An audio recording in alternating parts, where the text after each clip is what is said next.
Salut la compagnie, c'est Jules Melon et aujourd'hui dans la Procédé Critique, j'ai l'œil du tigre.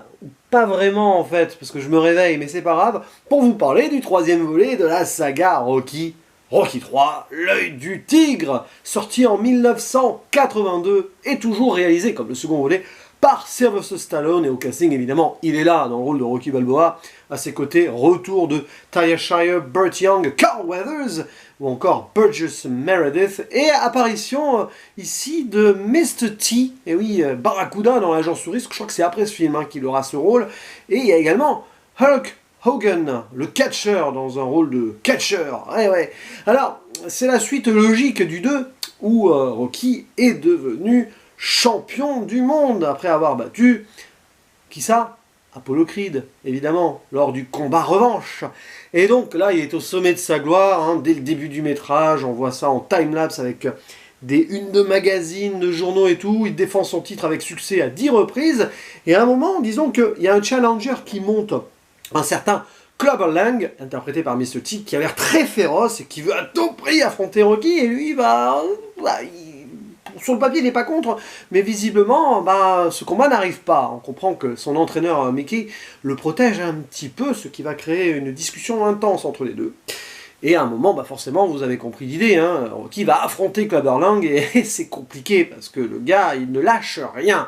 Et on va suivre donc cette suite de la construction du personnage de Rocky, Star, qui commence à douter, qui d'ailleurs pense à prendre sa retraite, voilà, après ce combat avec Clubber Lang, quoi qu'il arrive, il arrêtera, sur une victoire ou pas. Et bien évidemment, ça va se compliquer par rapport à ce qui va se passer, notamment un drame personnel que Rocky va vivre, et dont je ne vais rien dire ici, mais qui est, on va dire, la clé du métrage, un petit peu à l'image de ce qui s'est passé dans le 2 avec Adrian, vous voyez, c'est comme ça.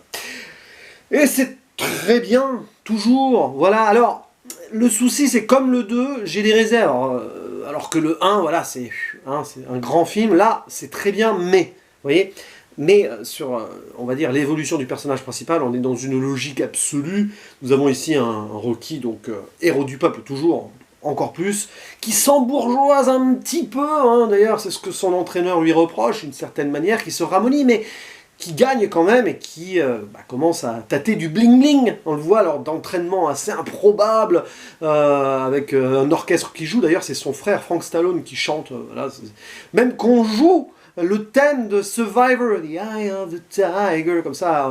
C'est génial, il y a un côté méta, j'aime beaucoup l'idée. Donc voilà, non, c'est pas celui-là qu'on joue, c'est le thème de Rocky qu'on joue. C'est que le thème de Eye of the Tiger, il vient à l'entraînement dans la deuxième partie du film. Attention, je suis en train de mélanger les trucs. Non, mais le thème de Rocky des deux premiers films, voilà, est joué là, donc c'est devenu son thème d'entrée sur le ring, etc. Vous voyez, moi j'adore cette idée, où la fiction, enfin la réalité de la composition pour la fiction rentre dans la fiction. Donc voilà. Et puis évidemment, il y a cette scène où il combat Hulk Hogan pour un... Enfin, c'est pas Hulk Hogan, il joue pas son propre rôle, il aurait pu, il joue un certain Thunder Lips, et donc pour un combat de charité, il fait du catch, Rocky, c'est le summum du n'importe quoi, du show business, du spectacle, voilà. Et c'est amusant, mais oui.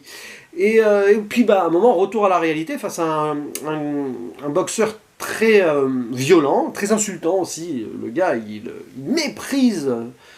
Rocky, et même Apollo Creed qui vient faire les commentaires sur le match et qui reviendra par la suite sur le devant de la scène pour coacher Rocky pour d'autres, voilà, j'en dis pas plus, mais pour la refinalité du film, etc. Et donc ça c'est très bien, voilà, c'est parfait même. Mais en même temps, on a quelques soucis dans le métrage, qui veut beaucoup en faire, qui peut en faire plus, mais forcément qui est limité par le temps et ici peut-être par le point de vue, qu'ici en fait le métrage fait beaucoup moins de 2 heures, il fait 1h40, donc il y avait peut-être des choses à approfondir, notamment justement Clubber Lang, qui est là pour être l'antagoniste, le méchant boxeur qui veut avoir la peau du champion, mais bon, même si on comprend qu'il vient d'une classe sociale plus basse, etc., et qu'il méprise Rocky qui pète dans la soie, enfin c'est l'idée, c'est quand même dommage qu'on n'ait pas plus, on va dire, le background sur le monsieur. On sait qu'il vient de Chicago, donc voilà. Mais ouais, il est méchant pour être méchant, il insulte pour insulter.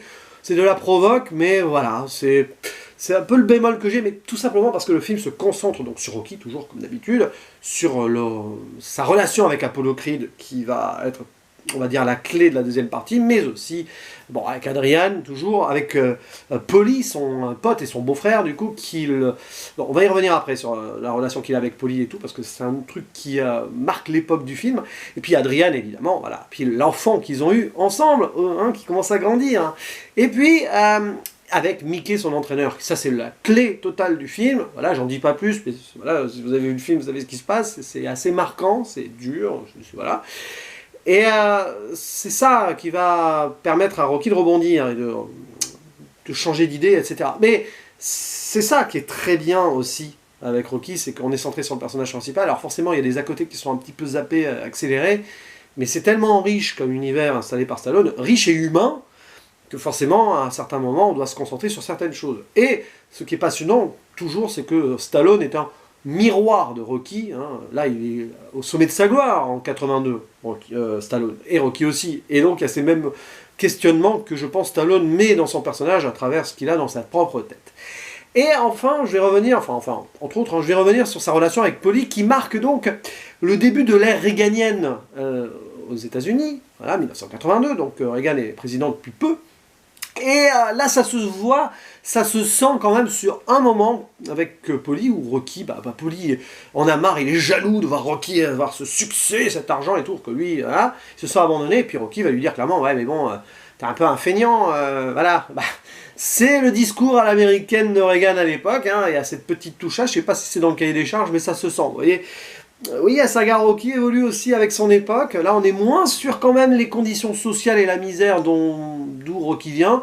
On est plus sur, oui, écoute, donne-toi ta chance. Moi, j'ai eu ma chance, j'ai eu mon opportunité américaine. Et toi aussi, si tu te sors les doigts des fesses, quoi. Ouais, c'est un discours quand même beaucoup plus républicain que les premiers métrages, surtout le premier. Voilà, mais ça prouve que la saga Rocky évolue aussi avec l'histoire de l'Amérique. C'est très intéressant. Voilà. Puis au niveau de la BO, j'en ai parlé, Survivor, The Eye of the Tiger, que j'aime beaucoup et que j'avais découvert probablement avec ce film à l'époque, voilà, que je revois pour la première fois depuis un petit moment quand même. Pour la première fois, je sais pas, mais ça faisait un moment que je ne l'avais pas revu.